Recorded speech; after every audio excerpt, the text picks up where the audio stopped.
El Economista y Consulta Mitofsky han publicado el ranking de gobernadores y gobernadoras de México, la aprobación que se tiene en febrero y marzo de este 2025. Y nosotros nos estamos enlazando con Roy Campos, director general de Consulta Mitofsky. Roy, ¿cómo estás? Muy buenos días, qué gusto saludarte. Buenos días, Erika. Roy, pues a ver, ¿qué es lo que notamos en esta evaluación que se hace por parte de los ciudadanos del trabajo que están llevando a cabo gobernadores y gobernadoras en este país? ¿Cuáles son los resultados de los mejores y los peores calificados? Mira, a ver, resulta que a diferencia de lo que pasaba otra ocasión, los tres primeros pertenecen a la 4T. Era normal ver en esos lugares a Mauricio Vila, Mauricio Curi, a Tere Jiménez, que siempre están bien evaluados. Bueno, Mauricio Vila ya salió, pero en esta ocasión es la primera vez que los tres primeros pertenecen a la 4T. Y ojo, para que quede, no significa que la 4T gobierne mejor, solamente es una forma de decirlo, pero ojo, porque también en la parte de abajo podemos hablar que los 5 últimos pertenecen a la 4T, es decir, pues hay 24 de la 4T, entonces es muy normal que ellos aparezcan, pero es la primera vez que los tres primeros aparecen.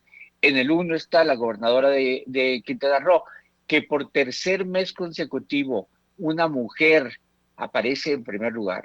Es tercer mes consecutivo, ella fue la primera mujer que encabezó la lista y ahí se ha mantenido. En segundo lugar, el gobernador de San Luis Potosí, Ricardo Gallardo. Y en tercero, se cuela, porque no estaba ahí, Clara Brugada de la Ciudad de México. Ojo, Clara Brugada, en tercer lugar, lo reitero, ¿por qué? Porque nunca lograron esa posición ni López Obrador, ni Mancera, ni Claudia Sheinbaum, ni Martí Batres, ¿no? Claudia Sheinbaum estuvo a la mitad de la tabla, Martí Batres más bien en la parte final, y Clara Brugada aparece en la tercera posición. Ahora, Roy, ya lo decías, esto no tiene que ver con un partido político en específico, pero ¿cuáles son los factores que se comparten entre las entidades que están mejor evaluadas? Mira, yo creo que ahorita en estos momentos, toda evaluación, porque si hubiéramos medido también preferencia electoral y en Morena arrasa, y si hubiéramos medido, bueno, la aprobación de Claudia Sheinbaum está hacia arriba y arrastra a los gobernadores también hacia arriba, pero no está peleada Claudia Sheinbaum con los gobernadores de oposición, lo vimos en Aguascalientes este fin de semana. Yo creo que el factor es la ausencia real de voces Uy, opositoras. claro.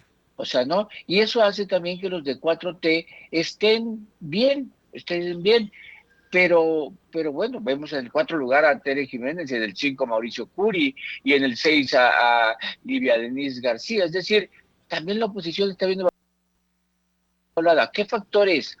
Yo creo que sí hay un sentimiento, porque ojo, llevaba el promedio de aprobación de gobernadores, llevaba 3 meses a la baja.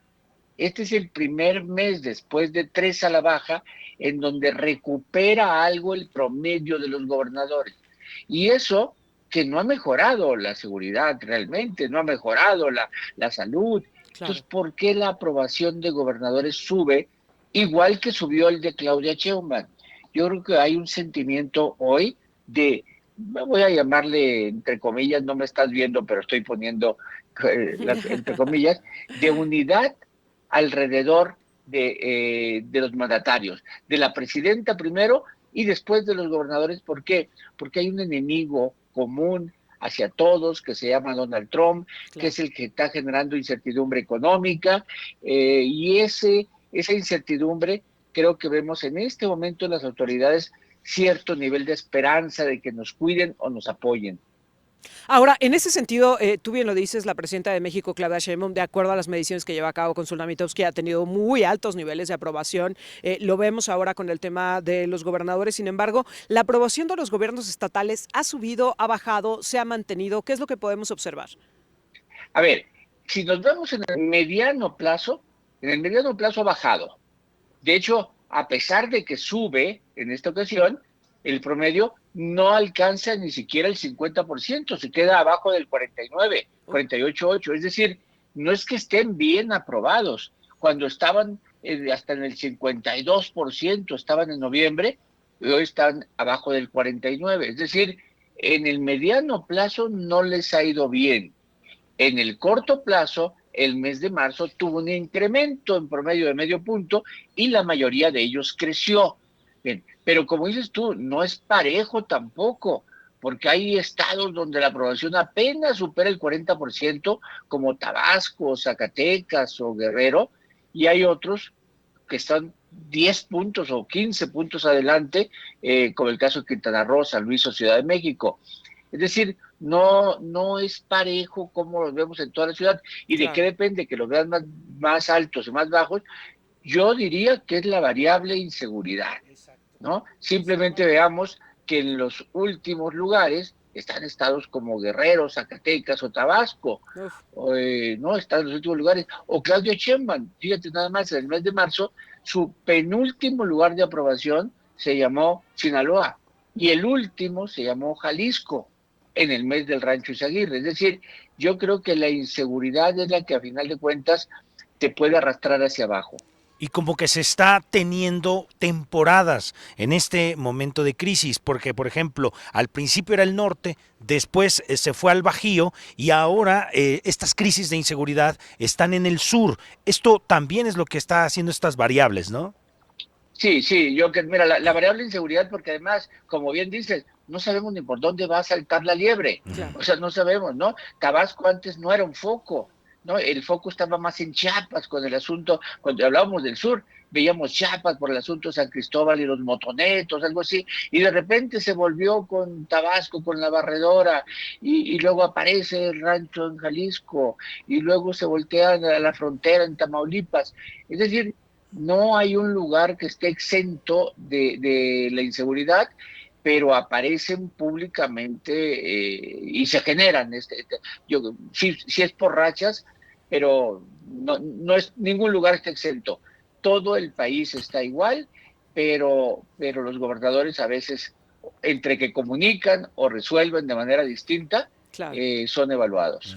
Ahora, me llama la atención un factor que ya mencionabas, Roy, el enemigo común, Estados Unidos, porque hoy el tema económico no es el que está pesando en la evaluación que se está haciendo por parte de los ciudadanos con respecto a sus gobiernos. Y lo podemos ver, bueno, digamos, los primeros lugares no coinciden, los mejor evaluados, con los que están teniendo un mayor crecimiento económico o una mayor potencialización o que están atrayendo la mayor inversión extranjera, sino que tienen que ver más bien con otras cuestiones.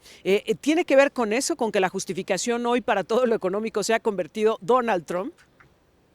Mira, hemos hablado ya varias veces del factor tan subjetivo que es la variable aprobación de gobierno, Sí. ¿no? Porque no es resultados de gobierno, sino aprobación de gobierno. Y es subjetivo, porque no es una variable que mida crecimiento económico, cuántos kilómetros de carretera tengo o cuántos empleos se ha generado. Estas son variables posteriores, ¿no? Primero viene un asunto de decir, pues es un partidismo. Los simpatizantes de Morena se niegan a descalificar a sus militantes, pero son propensos a descalificar a sus adversarios. Entonces, hay algo de partidismo, hay algo de carisma. Cuando alguien comunica bien o es lo que sea, o es sangrón, ¿no? Porque hay gobernadores, Que de de esos veras, hay casi no hay. gobernadores sí, que han gobernado muy bien, salen muy bien evaluados en obra de gobierno, pero no en aprobación general de gobierno. ¿No? ¿Por qué? Pues porque ellos se dedican a trabajar y no están como quedando bien, ¿no? Y el tercero tiene que ver ya con obra de gobierno y resultados de gobierno. Y ahí entra variable económica. Trajo una empresa grandota que generó un chorro de empleos, pues ahí no todos sienten que tienen que aplaudirle. Dicen, pues es su trabajo, ¿por qué no lo va a Claro. hacer? Pero sí, no coincide la aprobación de gobierno con el desarrollo económico y sobre todo las altas evaluaciones. Donde sí más o menos siempre coincide es malos resultados en seguridad prácticamente te llevan a malos resultados de aprobación, porque la gente vive con miedo. Y en Claro. este momento, fíjate nada más, el miedo tiene que ver con un enemigo externo. López Obrador nos acostumbró a temerle al PRIAN, castigar al PRIAN, tener el coraje con el PRIAN.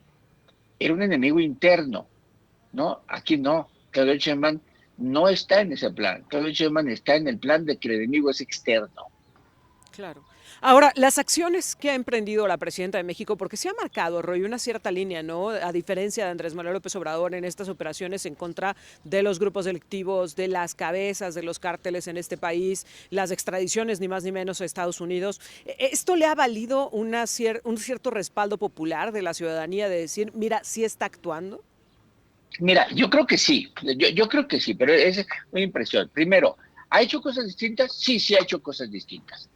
¿Ha roto con López Obrador? No, no ha roto con López Obrador. Ni lo va a hacer. Romper, ni lo va a hacer. No, ¿no? claro. O sea, ¿por qué? Pues porque ella conoce bien el movimiento, ella coincide incluso con López Obrador en muchas cosas y entiende que lo que hizo López Obrador, hasta la forma en que comunicaba, por qué lo hacía. Era su estrategia de polarizar para ganar una elección, lo cual les hizo ganar. Pero Claudia Sheinbaum, ella se ha mostrado distinta porque es distinta.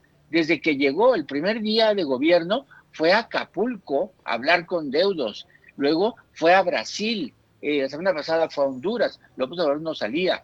La parte de la seguridad, ya en ningún momento se habla de abrazos y no balazos. Ya no vemos a los policías o la Guardia Nacional huyendo de los delincuentes, ya no vemos esas imágenes. Al contrario, vemos como una proactiva en términos del combate al crimen organizado, pero proactivamente, ya no reaccionando o con palabras. El asunto de la salud, el cómo atiende lo de las medicinas, pues es una crítica velada hacia la forma en que lo hizo López Obrador y en la forma en que encontró las corrupciones al interior de Birmex. Claro. López Obrador jamás presentó a un corrupto de su gobierno. No. Entonces yo creo que sí ha hecho cosas distintas que le ha servido por lo pronto para tener carácter propio, para decir yo soy yo. O sea, no soy una empleada de nadie, yo soy yo. Yo creo que sí le ha servido a Claudia Sheinbaum en momentos, sobre todo cuando el enemigo es externo, ver a alguien que muestra carácter siempre sirve. Creo que le ha ido bien a Claudia Sheinbaum en eso. Finalmente, Roy, en el caso de los gobiernos estatales, de los gobernadores y gobernadoras, ya mencionabas el tema de la inseguridad, pero ¿qué otro factor podría mover las evaluaciones posteriores, las que pues estaremos platicando en un par de meses, si tú nos lo permites? ¿Cuáles van a ser los factores? Hay factores, mira, subir de aprobación y llegar puede ser difícil y lento, pero se te puede caer en un solo momento. Mira, en esta última evaluación, la de marzo, vemos dos casos. Uno, el caso de Jalisco, donde ya Jalisco se había colocado, de haber estado en los 20, en los lugares 20, se había colocado en lugares 10, ya estaba en los primeros 10, en el 11 estaba. Y en esto, después del Rancho Izaguirre, a pesar de que no haya sido en el gobierno de Pablo Lemos, sino el de Enrique Alfaro, a pesar de que él haya salido bien y declarado, él bajó 4 lugares, ¿no? Bajó 4 lugares, ¿por qué? Porque siempre hay un escándalo. Eso lo va a recuperar probablemente, hay que ver. También pasó con Mauricio Curi, cuando recién entró y lo del estadio de Querétaro, él no tenía nada que ver. Pero la violencia que se generó ese día, como el ánimo, el miedo o el coraje de los habitantes por los escándalos del pleito del fútbol contra el Atlas del equipo de Querétaro, también lo hizo bajar de aprobación. Y en esta también baja Puebla, que es pues el estilo de gobierno, es el que de repente no están aplaudiendo, ¿no? Entonces, pues depende de muchas cosas. Roy, pues yo te agradezco mucho que compartas esta evaluación con nosotros acá en San Luis Potosí, en la zona, digamos, Bajío, Centro Bajío de nuestro país, y vamos a estar muy pendientes a las próximas evaluaciones. Muchas gracias. Al contrario, saludos. Gracias, Roy. A todos. Roy Campos, director general de Consulta Mitowski.